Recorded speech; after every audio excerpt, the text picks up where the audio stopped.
అనగనగా ఒక అడవి. ఆ అడవిలో పెద్ద ఎగిరే మర్రి చెట్టు. ఆ చెట్టు పైన 2 దెయ్యాలు ఉండేవి. ఆ అడవికి ఎవరైనా వెళ్ళి ఆ దెయ్యాల కంటపడితే వారిని పీక్కు తినేసేవి. ఆ దెయ్యాలు ప్రతిరోజు రాత్రులు ఎగిరే మర్రి చెట్టు మీద కూర్చొని ఒక దీవిలో ఉండే దెయ్యాల కోటకు చేరుకొని మరునాడు ఉదయం అడవికి చేరుకునేవి. ఆ అడవి పక్కన ఒక చిన్న గ్రామం ఉండేది. ఆ గ్రామంలో ఒక గయ్యాళి అత్త ఉండేది. ఏమే ముదనష్టపు కోడలా, ఉదయాన్నే కొంత టీ నా ముఖాన్ని పడేయాలని తెలియదా? ఇందాకే తెచ్చానత్తయ్య గారు, మీరు అప్పటికి నిద్ర లేవలేదు. అంటే చల్లారిపోయిన టీ తాగాలా నేను? మళ్ళీ వేడి చేసి తెస్తానత్తయ్య గారు. నిన్ను కాదు, నా కొడుకుని అనాలి. ఎక్కడో ఉన్న దరిద్రాన్ని తీసుకొచ్చి నా నెత్తి మీద పెట్టి వీడి పనుల కోసం ఏదో ఊరు పోయాడు. నువ్వే గనక కొంత కట్నం తెచ్చుంటే నా కొడుకు అలా సంపాదన కోసం ప్రతి ఊరు తిరిగేవాడు కాదు కదా. మేము కట్నం ఇవ్వలేమని ముందే చెప్పామండి, కానీ మీ అబ్బాయే కట్నం వద్దు అని నన్ను చేసుకున్నారు. మాటకు మాట బాగానే సమాధానం చెబుతున్నావు. వెళ్ళి తవడు వడ్లు దంచి అన్నం వండు. సారాతో నడుస్తుంది నా బాడీ, సారాయే నా బాడీకి పెట్రోలు. పెట్రోల్ ధర పెరిగింది, సారా ధర పెరిగింది, నా బాడీ బరువేమో నా బాడీ బరువేమో రోజు రోజు తగ్గుతోంది.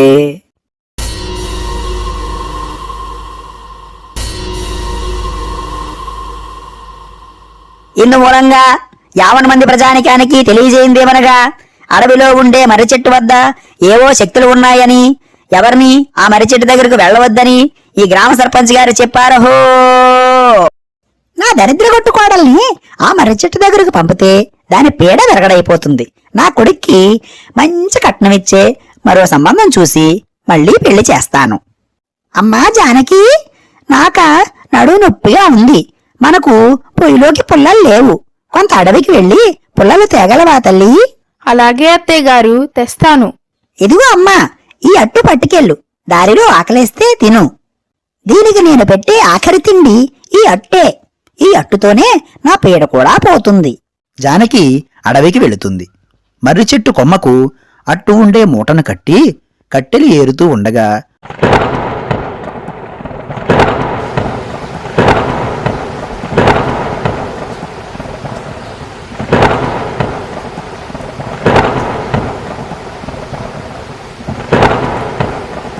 జానకి వర్షం నుంచి తనను తాను కాపాడుకోవడం కోసం మర్రి చెట్టు త్వరలో తలదాచుకుంటుంది. ఇంతలో చీకటి పడుతుంది. ఆ దెయ్యాల మర్రి వేళ్లతో సహా గాల్లోకి లేచి అలా ప్రయాణిస్తుంది. జానకి చెట్టుతో పాటు ప్రయాణిస్తుంది. ఆ చెట్టు చాలా దూరం ప్రయాణించి ఒక దీవిలో ఆగుతుంది. ఆ ప్రదేశమంతా ఎంతో కాంతితో నిండి ఉంటుంది. ఈ చెట్టుపైన దెయ్యాలు అక్కడ ఉన్న మిగతా దెయ్యాలతో సమావేశమవుతాయి. నేనెక్కడికి వచ్చాను? అయ్య బాబోయ్, బంగారం వజ్రాలు రాసులుగా పోసి ఉన్నాయి అని తన చీర కొంగు చింపి అందులో కొంత బంగారం మూట కట్టుకుని మరలా చెట్టు త్వరలోకి వెళ్ళిపోతుంది. తెల్లవారుతుండగా మరలా ఆ దెయ్యాల మర్రి ఆ దీవి నుండి బయలుదేరి అడవిలోకి వచ్చేస్తుంది.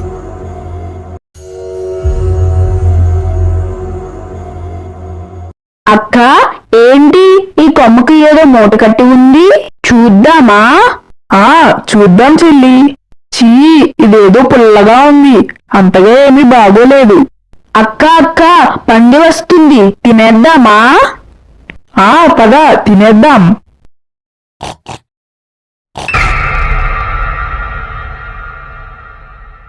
దెయ్యాలు 2 పందిని పట్టుకుని తింటూ ఉంటాయి.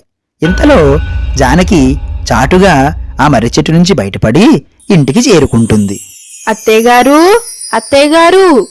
ఇదేంటి, ఇది చచ్చిపోతాది అనుకుంటే మరలా తిరిగి వచ్చింది. ఏమే, రాత్రంతా ఎక్కడికి వెళ్ళావే? జానకి జరిగిందంతా అత్తకు చెబుతుంది. తెచ్చావులే బోడి బంగారం మూట. నేనైతే బస్తా బంగారం తెచ్చేదాన్ని. నేను వెళతాను చూడు, ఎంత బంగారం తెస్తాను. అత్తయ్య గారు, వెళ్ళకండి, చాలా ప్రమాదం. ఏదో దేవుడి దయ వల్ల నేను బతికి బయటపడ్డాను. ఈ బంగారంతో మన కష్టాలన్నీ తీరిపోతాయి. నువ్వు మాట్లాడకు, నీకేం తెలీదు అని అత్త ఒక అట్టు మూట కట్టుకుని అడవికి వెళుతుంది. దెయ్యాలు రెండు ఒక పులిని చంపి తింటూ ఉంటాయి. ఇంతలో అత్త ఆ మూటను చెట్టుకి కట్టి చెట్టు తొర్రలో దాక్కుంటుంది. ఇంతలో కోడలు ఒక మాంత్రికుడి దగ్గరికి వెళ్లి వాళ్ళ అత్త విషయం చెబుతుంది. కోడలు మాంత్రికుడు కలిసి అడవికి బయలుదేరతారు. ఒసే అక్క, మరలా చెట్టుకు ఎవరో మూట కట్టారే, ఎవరు వచ్చి ఉంటారు? సరే, ఆ మూట పట్టుకురా. ఆ రెండు దెయ్యాలు మూట విప్పుకొని అట్టు తింటూ ఉంటాయి. చీ, ఇది కూడా పుల్లగానే ఉంది. అయ్యో, అలా అయితే కొంత బెల్లం కలిపేదాన్ని.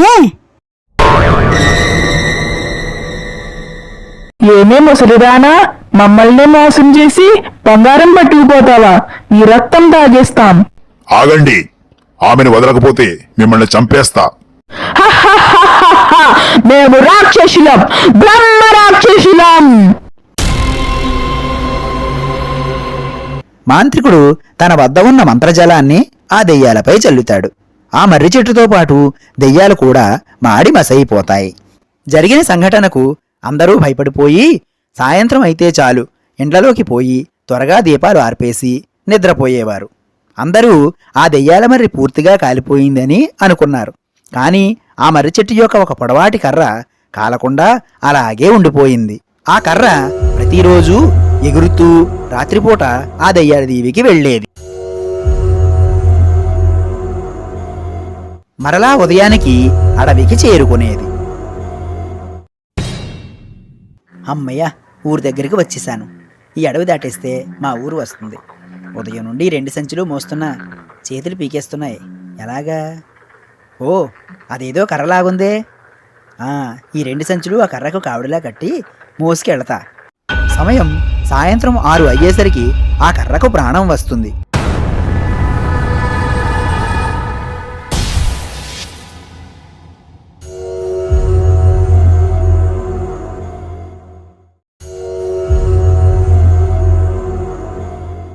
ఆ వ్యక్తిని దెయ్యాల దీవిలో శిలగా మార్చేస్తారు. తన సంచులు అక్కడే అడవిలో పడిపోతాయి. మరుసటి రోజు ఉదయం అడవిలో నడుస్తున్న మాంత్రికునికి ఆ 2 సంచులు కనిపించాయి.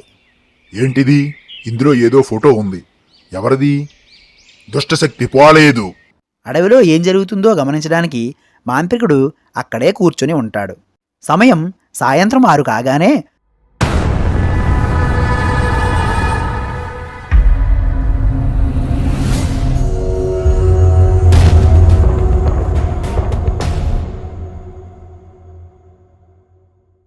ఎవడ్రా నువ్వు? నా దీవికి చేరడానికి ఎన్ని గుండెలరా నీకు? నిన్ను అంతం చేయడానికి వచ్చిన వాడిరా. ఓం భగభుగే భగే భగవాశ్రే ఓం ఫట్ స్వాహ. ఏం మంత్రం పనిచేయడం లేదా, లేక మరిచిపోయావా? నీకు నా మంత్రజలంతోనే సమాధానం చెబుతా.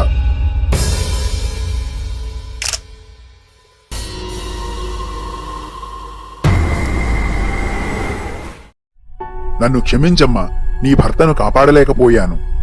అదేంటి ఇలాంటి కల వచ్చింది? మరుసటి రోజు ఉదయం అత్తా కోడలు ఆ దెయ్యాలి మర్రి ఉండే ప్రదేశానికి వెళ్ళి అక్కడ పడి ఉన్న సంచులను ఫోటోని చూసి ఏడుస్తారు. జానకి చీకటి పడే వరకు అక్కడ అడవిలోనే ఉండిపోయింది. సాయంత్రం 6 అవుతుంది.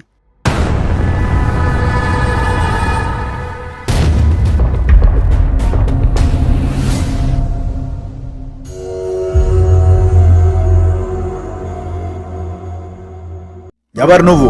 ఎందుకొచ్చావు? నా భర్త కోసం వచ్చాను. నా భర్తను నాకు ఇచ్చేయండి. ఇదేమన్నా నీ అత్తగారి ఇల్లు అనుకున్నావా? ఎప్పుడు పడితే అప్పుడు రావడానికి? వచ్చి తిరిగి వెళ్ళగలవా? తిరిగి వెళితే నా భర్తతోనే వెళతాను, లేదంటే ఇక్కడే ఆత్మార్పణ చేసుకుంటాను. నువ్వు ఆత్మార్పణ చేసుకోవడం కాదు, ఇక్కడ మేమే చంపేస్తాం. దయచేసి మా తప్పులు క్షమించి నా భర్తను నాకు తిరిగి ఇవ్వండి. ఒక స్త్రీమూర్తివని నిన్ను చంపకుండా ఇంకా మాట్లాడుతుంటే నాతోనే వాదిస్తావా? జాలితో వదిలిపెడుతున్నాను.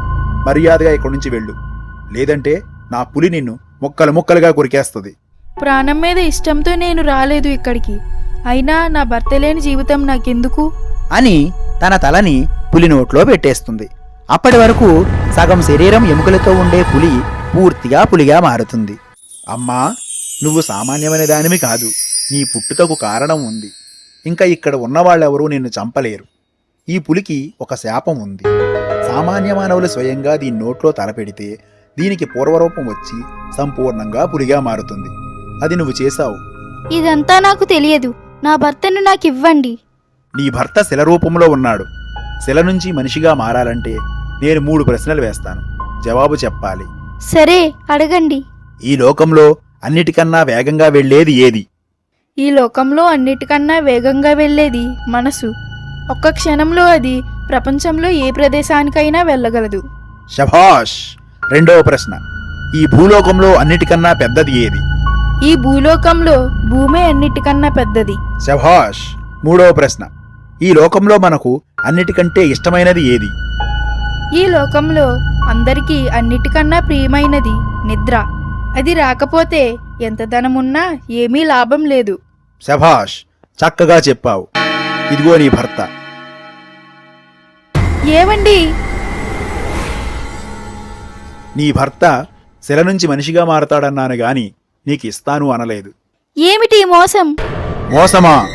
మోసం నీ భూలోకంలో ఉంటుంది, మీ మనుషుల్లో ఉంటుంది, వారు మాట్లాడే ప్రతి మాటలోనూ ఉంటుంది. ఈ అర్ధరాత్రి ఇంతసేపు మా దగ్గర ఉండగలిగావు. అదే అర్ధరాత్రి మీ పట్టణాల్లో రోడ్లపై నడవగలవా? నడుస్తూ క్షేమంగా ఇంటికి వెళ్ళగలవా? వెళ్ళలేవు. మేము ప్రమాదకరమే, కానీ మీ మనుషుల కంటే కాదు. నన్ను క్షమించండి. నా భర్తను నాకు ప్రసాదించే మార్గం చెప్పండి. అయితే నువ్వు నాకొక బహుమతి ఇవ్వాలి. అలా అని ఆ బహుమతి నాకు ఇచ్చినట్టు కూడా ఉండకూడదు. జానకి బాగా ఆలోచించి చుట్టూ చూస్తుంది. ఒక పంజరంలో పావురం ఉంటుంది. పావురాన్ని పట్టుకొని దెయ్యాల నాయకునికి ఇస్తుంది. నాయకుడు పావురాన్ని అందుకునేలోపే పావురం ఎగిరిపోతుంది. దెయ్యాల నాయకుడు రాజులా మారిపోతాడు. శభాష్. తీసుకుపోని భర్తను.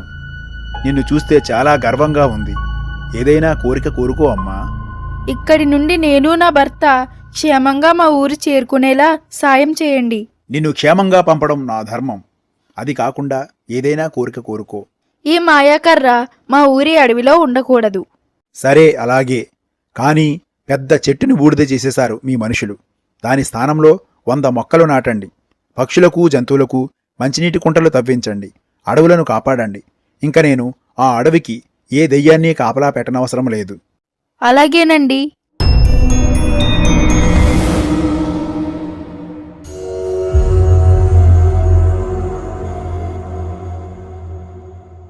జానకి దెయ్యాల నాయకుడు చెప్పినట్టు 100 మొక్కలు నాటించి అడవి జంతువులకు నీటి సౌకర్యం కల్పించింది. వృక్షో రక్షతి రక్షితః. పిల్లలు, చెట్లను మనం కాపాడితే అవి మనల్ని కాపాడతాయి. ప్రతి ఒక్కరూ తమ పుట్టినరోజుకి ఒక్కొక్క మొక్క నాటండి. మీ ఇంటి దగ్గర ప్రదేశం లేకపోతే మన ఊరిలో ఏదో ఒక ప్రదేశంలో, బడిలో, గుడిలో, ఎక్కడైనా సరే ఒక మొక్కను నాటండి.